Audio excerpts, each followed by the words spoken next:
Hello everyone, my name is Anna, and at 30, I never imagined I'd be caught in a family conflict that would turn my life upside down. For the last 5 years, I had been working as a secretary at Green Tech Industries, a major corporation in the heart of the city. The job wasn't exciting, but it paid for my small rented apartment and gave me some sense of security. On weekends, I would immerse myself in dance classes, losing myself in the rhythm and momentarily forgetting the mountain of paperwork that awaited me each Monday. It wasn't much, but it was my life and I was content. My family, however, was a different story. My younger sister, Isabel, had always been the apple of our mother's eye. From the day she was born, our mother treated her like a princess, while my father simply followed along with whatever she wanted. It was always Isabel this and Isabel that. I tried not to feel resentful, but it was hard not to feel like a shadow in my own family. As the years passed, we grew more distant. Phone calls became less frequent and visits even more so. I often saw photos on social media of family gatherings I wasn't invited to. Isabel, front and center, leaving alongside our parents. It hurt, but I convinced myself I was better off focusing on my own life. That's why I nearly dropped my phone when my mother's number flashed across my screen one Tuesday evening. I hesitated before answering, bracing myself for whatever news might be coming. "Anna, it's your mother," she said, her voice unusually clipped. "Hi, Mom," I replied, trying to keep my tone neutral. "Is everything okay?" "Your father wants to see you," she said abruptly. "Can you come to the house this weekend?" "Saturday at 2 p.m., don't be late." And with that, she hung up. I stared at my phone, a whirlwind of emotions swirling inside me. Why did Dad want to see me after all this time? Part of me wanted to ignore the invitation, to shield myself from the inevitable disappointment.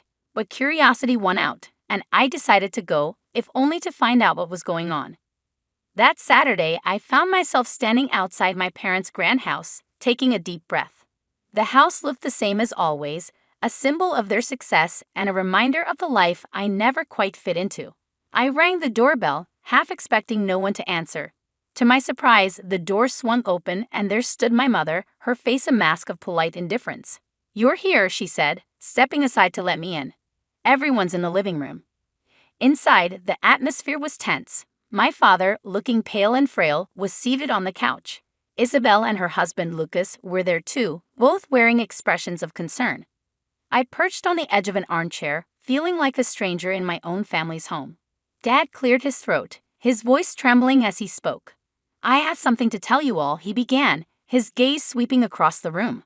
I'm terminally ill. The doctors say I don't have much time left." The words hit me like a physical blow. Tears welled up in my eyes as I reached for my father's hand. Despite the strained relationship we had, I loved him, and the thought of losing him was unbearable. "Dad," I choked out, my voice trembling. He gave me a sad smile, squeezing my hand weakly.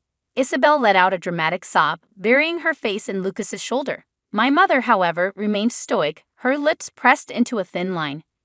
I couldn't help but wonder how long they had known and kept this from me. "There's more," Dad continued, his voice growing stronger. "I've made some decisions about my will." The room fell silent, the tension palpable. Isabel stopped sobbing, her eyes wide with anticipation. "Claire," Dad said, turning to my mother, "you'll get the penthouse in the city." My mother nodded, as if this were expected. "Isabel," he continued, "the house will be yours." Isabel's eyes lit up, a small smile breaking through her tears. Then Dad looked at me, his expression softening. "Anna," he said, "I've decided to leave you my savings, $10 million. For a moment, I couldn't breathe. $10 million? It was more money than I'd ever imagined having. But more than that, it felt like recognition, a way of making up for the years of being overlooked. The silence that followed was suffocating, and then all hell broke loose. Isabel shot to her feet, her face twisted with rage. "Dad, that's not fair," she screamed. "Anna barely even talks to us anymore. She doesn't deserve it." My mother glared at me, her eyes cold and sharp.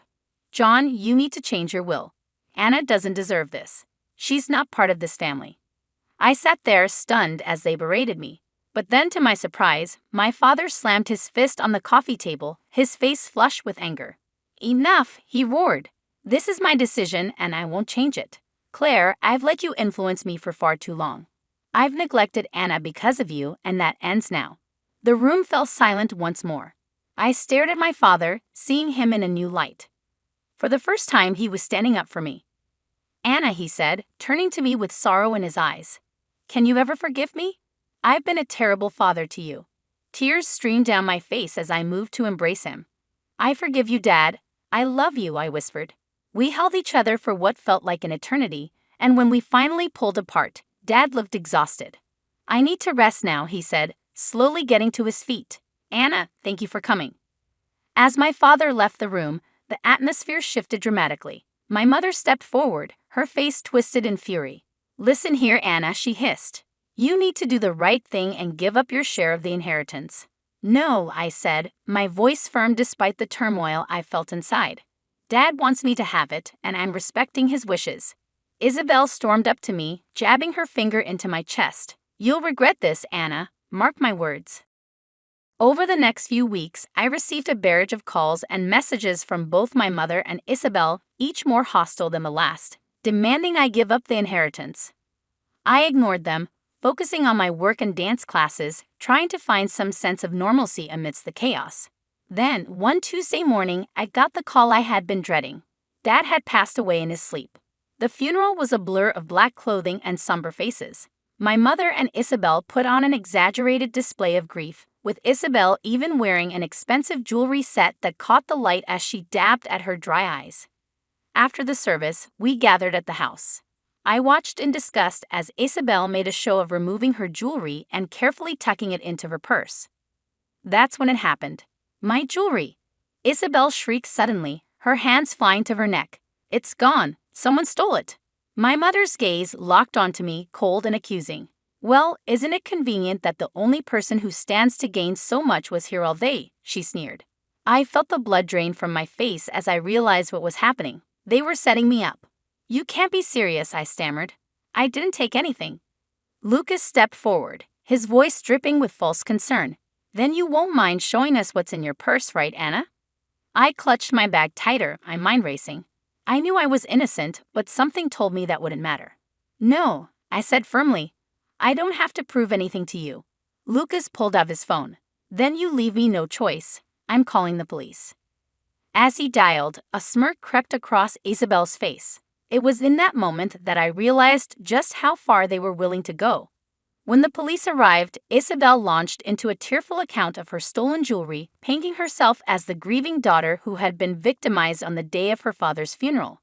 Officers, Lucas said, his voice laced with concern, we have reason to believe Anna may have taken the jewelry.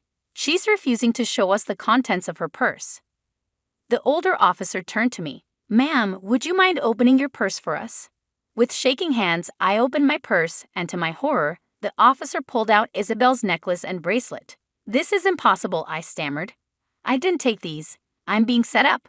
But my protests fell on deaf ears. My mother and Isabel began hurling insults at me, calling me a thief, a liar. As the officers led me out, I caught a glimpse of Isabel's smug smile. She had won, at least for now. At the police station, I sat in a cold interrogation room, still in my funeral clothes, trying to make sense of what had happened. Hours passed before the door opened, and to my surprise, my mother walked in, not an officer. She dismissed the officer standing guard, insisting on speaking to me alone.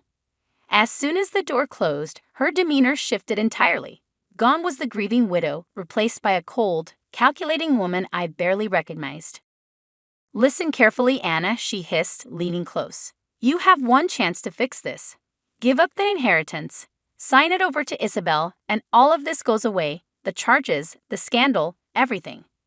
I stared at her in disbelief, feeling a wave of betrayal wash over me. You set me up. Your own daughter. My mother let out a humorless laugh. Oh, please. You stopped being part of this family long ago. Now you have a choice. Give up the money, or we'll make sure you go to prison. Think about it, Anna. A thief who stole from her own sister at her father's funeral. Your reputation will be ruined. You'll lose everything. I felt sick to my stomach, the full weight of their betrayal crashing down on me. No, I said, my voice barely a whisper. I won't do it. I didn't steal anything, and I won't let you blackmail me. My mother's eyes flashed with anger. You ungrateful little rat, she spat. I hope you enjoy prison. Everyone will know what you did, stealing from your own family. You'll be nothing but a criminal, a disgrace. With that, she turned on her heel and stormed out of the room, leaving me alone to face the consequences of their twisted scheme. Later that night, I was released on bail. As I stumbled out of the police station, my phone buzzed with a message from my boss at Green Tech Industries. My stomach dropped as I read it. Anna, I've heard some disturbing rumors. Until the situation is resolved, I think it's best you take some time off, paid leave of course. I believe in your innocence, but we need to protect the company's reputation. Take care. Leaning against the cold brick wall of the station, I felt my world crumbling around me. In the span of a day, I had lost my father, been betrayed by my family, arrested, and now I was on the verge of losing my job. The next morning, I woke with a renewed sense of determination. I couldn't let them win. With trembling hands, I searched online for private investigators in the area. One name stood out: Jack Roberts, a former police detective turned PI, known for solving difficult cases. I made the call, my voice surprisingly steady as I explained my situation. "Miss Johnson," Jack said after I finished, "family conspiracies are never easy to prove, but if what you're saying is true, we'll find the evidence. It won't be cheap, though." I thought of the inheritance I was fighting for. "Money's not an issue," I said. "I need to clear my name and expose what they've done." The next few weeks were a blur of secretive meetings with Jack, sleepless nights, and anxious waiting. My phone remained eerily silent. No calls from work, no more threats from my family. The silence was almost worse than the conflict. Then, one rainy afternoon, my phone rang. It was Jack. "Anna," he said, his voice grave. "I've got news, but you're not going to like it." My heart sank. "What is it, Jack?" He sighed heavily. "I've been following your mother and sister, trying to catch them discussing the inheritance or the theft, but they're too careful. They never talk about it in public, and I can't legally bug their homes." I felt the last bit of hope fading. "So that's it? There's nothing we can do?"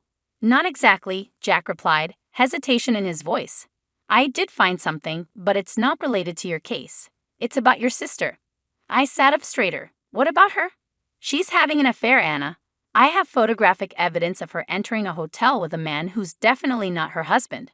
I also managed to record some of their conversations. It's not flattering to her husband, to say the least." I sat in stunned silence for a moment, then slowly, a plan began to form in my mind. "Jack," I said, my voice low and determined, "send me everything you have. I know exactly what to do." As soon as I hung up, I sprang into action.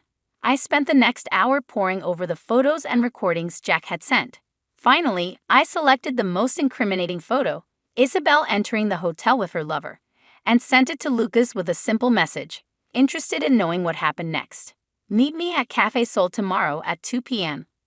The next day, I arrived at the cafe early, my nerves on edge. Right on time, Lucas walked in, his face a mix of fury and curiosity. "What's this about, Anna?" he demanded as he sat down across from me. "I think you know, Lucas," I said calmly, sliding the photo across the table. "But what you've seen is just the beginning." Over the next hour, I laid out everything I had: the photos, the recordings of Isabel mocking Lucas behind his back, laughing about her plans to leave him once she got the full inheritance. Lucas sat in stunned silence, his face growing paler with each new revelation. When I finished, he looked up at me, his eyes blazing with anger. "What do you want?" he asked, his voice hoarse. I leaned forward. "I want justice, Lucas, and I think you do too. Help me prove that they framed me, and we can both get what we deserve." A few days after my meeting with Lucas, my phone buzzed with a message. It was from him, containing several audio files. My heart raced as I pressed play on the first one. Isabel's voice filled the air. "Can you believe how easy it was to plant that jewelry in Anna's purse?" she said, laughing. My mother's voice followed, equally gleeful. "I know, the look on her face when the police found it was priceless. Well, she'll have no choice but to give up the inheritance now." I listened to file after file, each one confirming their betrayal. Finally, I had the proof I needed. The day of the will reading arrived quickly. I entered the notary's office with my stomach in knots but my resolve strong. My mother and Isabel were already there, giving me smug looks. Lucas sat quietly in the corner, giving me a small nod of encouragement. The notary, a thin man with wire-rimmed glasses, cleared his throat. "Let's begin," he said, unfolding the document. He read through the will, detailing the distribution of assets just as my father had explained. As he finished, I stood up. If I may, I said, my voice steady, there's something I need to address before we conclude. My mother's eyes lit up with approval. I'm glad you've come to your senses, Anna. I knew you'd make the right decision and give up the inheritance. But I was about to disappoint her. I'm afraid you've misunderstood, I said, pulling out my phone. I think you'll all want to hear this.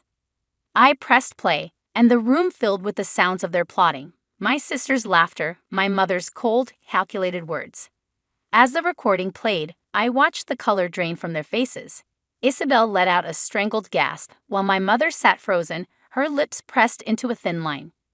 When the recording ended, chaos erupted. Isabel lunged at me, screaming obscenities, while my mother hurled insults, her composure crumbling. It was Lucas who finally broke the madness. Silence! The notary's voice boomed, startling us all. This is a legal proceeding, not a circus. Everyone will calm down this instant, or I'll have you all removed. The room fell into a tense silence. Then Lucas stood, his face hard with anger. Since we're airing dirty laundry, he said, pulling out a photograph and slamming it onto the table in front of Isabel. I know everything, Isabel. Your affair, your lies, all of it. I'm filing for divorce. And thanks to our prenuptial agreement, you won't see a penny. You'll be paying me for your infidelity. Isabel's face drained of color as she stared at the photo. My mother's gaze flicked between the two of them, horror slowly dawning on her face as she realized their carefully crafted world was collapsing. Suddenly, the door to the notary's office swung open, and two police officers walked in, their expressions grim. Claire and Isabel Johnson, one of them asked, though it was clear he already knew who they were. You're under arrest for false accusations of theft and attempted blackmail. As the police officers read them their rights and handcuffed them, I watched with a mix of satisfaction and sadness. This was justice, but it was also the final nail in the coffin of our family relationships. I walked out of the office behind the police, watching as they loaded my mother and sister into separate patrol cars. As the sirens faded into the distance, I felt a weight lift off my shoulders. It was over. Taking out my phone, I dialed a familiar number. My boss at Green Tech Industries answered almost immediately. Anna, is everything all right? He asked, concern evident in his voice. Better than all right, I replied, a smile in my voice. I can explain everything now. The accusations against me were false, and I have proof. I gave him a brief rundown of what had happened, and when I finished, he let out a low whistle. Anna, I'm so sorry you had to go through all that, he said, genuine sympathy in his voice. But I'm glad the truth came out. Listen, your job is still here whenever you're ready to come back. In fact, I'd be delighted to see you at work as soon as you feel up to it. The weeks following the confrontation at the notary's office were a whirlwind of legal proceedings and life-changing decisions. With the truth exposed, the charges against me were quickly dropped. The relief I felt was indescribable. A weight I'd been carrying for months finally lifted. But for my mother and Isabel, the nightmare was just beginning. They faced charges of false accusation and attempted blackmail. Their trial was swift, and the evidence against them was damning. In the end, they were found guilty on all counts. The judge, a stern woman with piercing eyes, handed down the sentence with a cold finality. In addition to the criminal penalties, this court orders Claire and Isabel Johnson to pay substantial damages to Anna Johnson for emotional distress and damage to her reputation, she said. The fine was staggering.